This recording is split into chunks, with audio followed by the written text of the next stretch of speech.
continue this series about the power of our words, today I want to talk about gossip. And gossip is something, although it's always been a problem, for the history of the world, I do think that it's become easier to fall into that trap and into this really sin of gossiping because of our age of technology and information and the communication that is available to us now. Because to gossip, you no longer have to go into some corner and whisper, talk under your breath to other people in order to spread gossip. Now you can just send a text to someone or email them, or you could even post it to an online forum or anonymously on some kind of social media site. There's all these different avenues that are available to us to be able to have private communication with one or two people, no matter where we are, and easily exclude anyone else from the conversation that we don't want to be a part of it. And I think because of that, we've seen gossiping become a greater problem than I think it's been beforehand. I mean, think of the image of the stay-at-home mom on the telephone all day long talking to her friends about what the latest gossip is. It's happened because of those technological advances. It's become more prominent because it's easier to do. You don't have to seclude somebody in a public area and kind of pull them away from the crowd in order to spread the gossip. You can do it wherever you are at all times of the day, super easily. But we need to understand the kind of damage that gossiping can do. And there's a great illustration for it found in Scripture that I want to read today. It's in Proverbs chapter 26, and it begins at verse 20. It says that without wood, a fire goes out. Without a gossip, a quarrel dies down. As charcoal to embers and as wood to fire, so is a quarrelsome person for kindling strife. The words of a gossip are like choice morsels. They go down to the inmost parts. I love this comparison here between gossip and throwing wood on a fire, right? Because we all understand that in order for a fire to burn out, you have to stop feeding the fire. There needs to be no more fuel, right? No more substance for that fire to consume. And once it's not able to consume any substance, it burns out. But as long as you continue to feed the fire, it's going to keep going. And that's very much the way that gossiping works when there's a quarrel or a feud between people, right? There's some kind of disagreement and hatred even sometimes. That the more that quarrel is talked about, the longer that feud is going to continue. You're giving food to the feud. And that's what gossip does. It keeps that feud, that quarrel, going on and on and on because you're sharing it with people everywhere you go, and you're just continuing to fuel that fire. And so we see that as long as the gossip continues, that it's going to prevent healing and forgiveness from taking place in that situation. Because we're going to keep bringing the same things up over and over and over again, and never let our anger die out. Right? We won't let it go. We won't forgive the person. Instead, we'll tell everybody we can find about what they've done, especially what they've done for us. Because oftentimes, that's what we're gossiping about. We're either gossiping about a person we don't like, or about some way that we've been wronged. And usually there's a lot of overlap there because we're talking about the person we don't like doing something that was wrong to us that hurt us, right? So a lot of the time it's coming from this place of hurt and anger and resentment. And so we tell everybody that we know. We tell as many people as we can to try to get them over to our side to support us because we are hurt and we want to be comforted by other people. So as long as we keep telling other people how we've been hurt, then we'll keep being supported, and the people we don't like will be seen more and more as the enemy. Therefore, allowing this quarrel to continue and to grow in scale as we get people over to our side and against that other person. And that can be a nice place to be sometimes, at least in our own mind and in our own thinking. Because the more that we can show everybody how we've been hurt, the more comfort we'll receive from other people.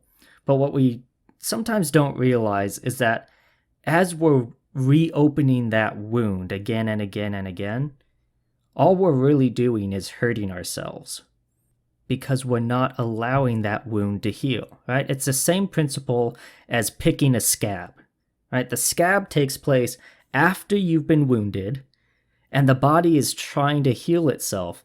And what you need to do is just leave it alone and let your body heal up the wound and close that wound. But when you continue to pick at that scab, you're keeping that wound open. And that's what happens every time we bring up to other people how someone has hurt us. We're saying that we don't want that wound to heal. We don't want it to close up. We want it to stay open so that everyone can see it. And just like with any kind of open wound, when you're keeping that wound open, you're just allowing it to become infected and to become a much bigger issue. But we get to this place where we want it to become a bigger issue because we want everybody to support us and to comfort us, and we want them to attack that other person who hurt us viciously. We don't want them to have any friends. We want to turn everybody against them in the most brutal way possible. And so we're going to try to keep that wound open, but the wound is on us. It's in our past. It's in our history. It's on our heart. And as we leave that open and we allow those infections to come in and distort our heart, distort our perspective, and we don't allow it to close, we don't allow it to heal, we don't allow there to be forgiveness and peace, then we are allowing events that happened in our past to continue to wound us today and to become a greater and greater wound upon our very heart and life. And in doing so, that fire will never burn out. It will continue to burn, and it will be burning us. It doesn't just burn the other person, it burns us. And so we need to take the way that we have been wounded, and we need to give it to God. Right? If there's repentance on the side of the person who hurt us, then we need to have forgiveness just as Christ forgives us when we repent. And even if there isn't repentance, we still need to give that event, that situation over to God because justice belongs to Him and not to us. And so when we then give that thing to God and we allow God to close that wound and bring us that healing, then we are able to move past that event. But the only way that wound is going to stop burning is if we stop feeding it and we let God close it and heal us and bring us past that hurt. And it doesn't mean that you have to forget about it. It doesn't mean that it was okay. Right? If the wound is serious enough, it will leave a scar, but a scar is a wound that has been closed. Don't leave it as a scab and don't keep picking at the scab to reopen the wound. Let it close so that it won't hurt anymore. The scab will still hurt. The scar does not. It doesn't mean you have to pretend that it never happened, and you probably won't be able to forget about it, but it's not going to hurt anymore. You aren't going to be living with the pain from it anymore because it's been closed. There's been healing and you've moved past it. And that doesn't happen through our own effort. That happens by giving it over to God and letting God bring us past what has hurt us. Otherwise, it does become infected and it becomes a much bigger problem than it's been before. Because over the course of time, it's gotten worse and worse and worse. And we see that same thing happening about the things that we would gossip about, where the event sometimes has happened so long ago that our perspective has become so distorted about it that we no longer fully remember everything that happened. We don't remember all the details correctly because we've only been holding on to the parts that hurt us the most. And the interesting thing with gossip is that it really acts that way from the very start. Because when we retell the story of what happened, we're really only sharing the juiciest parts, aren't we? And that's why I like how this proverb says that the words of a gossip are like choice morsels, right? It's that juiciest part of the meat, right? It's the best part. And that's the part that we tell people, right? Whatever is the worst of the worst that that person did in that situation, that's what we're going to talk about. That's what we're going to share.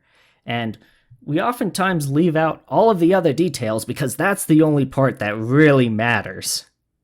But just like how with meat, not every part is the choice morsel, right? Not every part of the cow is the best part of the cow. It's the same way with events that happen. Not every part of the story is going to be that juicy part. And oftentimes when we're only telling that juicy part, we're leaving out all of the other important context to help people gain an accurate perspective of what happened during that event. Because again, we're only going to share those juicy parts, right? We're only going to share what puts the other person that we don't like in the worst possible light, and we're not going to share anything that we may have said or done that was questionable. We'll leave those details out.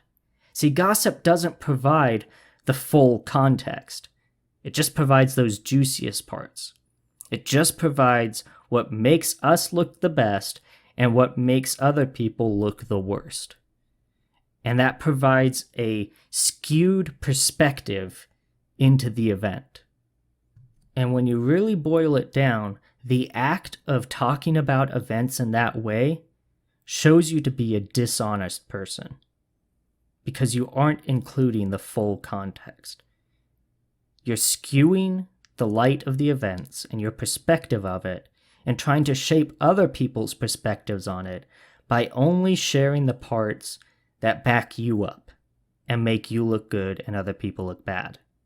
It doesn't paint for people a clear representation of what has happened because oftentimes we don't really want them to know the full story. We just want them to support us. So we don't share the full context, we just give them the headline. And boy, how many of us have come across a headline that was misleading? Sometimes there's a headline, and when you read down through the rest of the article, there are things in the article that refute what was being said in the headline. But the people who write that article twist what is being said in order to fit the narrative that they're trying to convey. Think about the way that people still talk about the wage gap. That, there's this disparity between the amount of money that men make and the amount of money that women make. And, women only make, 77 cents per every dollar that men make. And, they'll change that number over the years. But they neglect to inform you of how they reach that number and how they just take the total earnings and total income of all women and all men. And people have pointed out how this doesn't take into consideration how many hours people are working, or what kinds of jobs they are working, or what position they're in the company. Right? They leave out all of these other details where when you factor all of those details in and you look at a man and a woman who are working the same job and have been there for the same amount of time, and they're working the same number of hours, right? The more consistent you make that comparison, how that wage gap then completely disappears. But people will ignore all of that, right? And put that to the side to just get to that bottom line. Well, when you take all of the incomes of all, well, then you're not getting a fair comparison. But people will still push that idea in a dishonest way in order to say that someone has been wronged and there needs to be justice, there needs to be revenge, there needs to be retribution. They only provide the juicy bits that support this perspective that they are trying to push, while covering up all of the other opposing context. And we don't want to get to this point where we say, okay, well, that's what they're going to do, so I'm going to do the same thing from my side, and I'm only going to present the things that support my case because then it's fair. No, that's not fair. That's dishonest. And you are no different from them if that's your approach. It's not about scoring points. It's not about just sharing your side of the story. It's about being honest and providing the full context. And in order to do that, it's going to take more than a sentence or two. It's going to take more than a 2-minute video. It's going to take time. And you have to be willing to take the time that is required to be fully honest. But when you're picking and choosing just the parts that you want to digest and turning a blind eye to everything else, then you're gossiping. You're spreading rumors. You are telling lies by omitting truth. And yes, the whole context, it takes extra time, it takes extra effort, but if you're that concerned about things being fair, then you need to take that time to be completely honest about what has taken place and what is taking place. Not just the bad things other people have done, but the mistakes that you have made too, and the good things that other people have done. Not just the good things that you've done. Provide the full context, the whole picture, because that's what honesty looks like. And if you're not willing to take the time to share the whole story, then you're better off not sharing any of it and misleading people because of only sharing the part that you like the most. And of course, that's not the goal. We don't want to be someone who never says anything about anything, right? We talked about that last week, so that's not the goal. I'm simply saying that it's better to say nothing than to only give half-truths that lead people astray. It's best to share everything. It's not bad to share nothing, but it is destructive to share half-truths. So then at the end of this proverb, it talks about how gossip, like choice morsels, goes down to the inmost parts. And this reflects what I was talking about when I talked about us having forked tongues and how when we speak, we aren't just speaking outward, we're also speaking inward. Or when we speak inward, that's also going to be speaking outward, right? It's this two-way street of the things that we say, where it affects both the people around us and ourselves every time. And I use the illustration of a t-shirt, how, yeah, it's being presented to the world around you, but it's also defining you. And we see that also being reflected in this proverb about how gossip goes down to our inmost being. Because our gossip, when we're gossiping to others, that gossip is also defining who we are to other people. That we are someone who gossips. We are someone who stirs up strife and quarreling.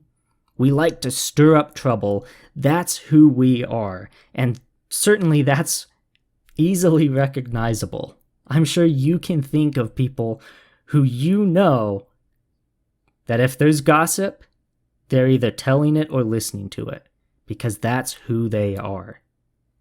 When you gossip, when you share things, these half-truths with other people, right? Things that put other people in a bad light, right? Refer back to when I was talking about blessing and cursing, and are you building people up or are you tearing people down? When you're going around sharing these distorted perspectives on events that have happened in order to tear people down, you are defining yourself as being a person who does that. And one of the reasons why I'm warning against allowing yourself to become like this is that when you've allowed gossip to define who you are, it will lead you to very harmful places. Places where you are not safe, where you are set in a position to be wounded far greater. Because here's the thing, when we show ourselves to be someone who stirs up trouble, we attract others to us who also like to stir up trouble. When you are using your words to tear other people down, the people who are going to gather around to listen to you tear other people down are people who like to see people torn down. So what happens then when you make a mistake? You make a mistake and you've gathered around you people who hold on to mistakes and use the mistakes that people have made to ruin their lives. They're the ones who are going to see the mistake, and they're the ones who are going to hold it over your head and to bring it against you and to tear you down because of it. Those are the people who you have surrounded yourself with by being someone who does that to others. That is not a safe place. That is a very dangerous place to be. But again, by participating in that, you've defined yourself to be that kind of people and have attracted to yourself other people who are like that. Now, I was trying to think of an illustration for this, and this image popped into my head, and I do think it's kind of a weird illustration. It's kind of silly, but hopefully this makes sense to you. But the image I thought of was one of those duct tape balls, right? Where people take duct tape and they make these big balls out of that duct tape. But rather than the sticky part of the duct tape being on the inside, I thought of a duct tape ball with the sticky part on the outside. And as it rolls around, it picks up all the dirt that it comes across. And it holds on to that dirt. It holds on to any grime, every manner of gunk. And the more it rolls around, the more it collects that. So what happens when it comes across another duct tape ball that is just like that? And this second one has been rolling around and picking up dirt and grime and gunk. And these two entities come into contact with each other. Now they stick together. And they begin doing this together. And so we see these collectors of dirt rolling around together, picking up more and more entities that are like it. And boy, don't we see that with people who gossip. That they all just kind of huddle together in their little group, sharing with each other the dirt that they've picked up.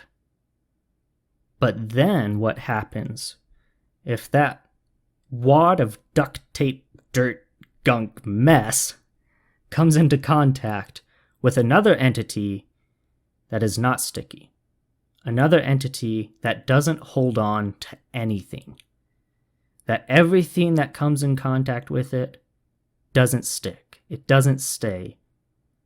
It's not going to hold on to any of that dirt, any of that gunk, and it's not going to stick onto this entity that brings with it a great big mess.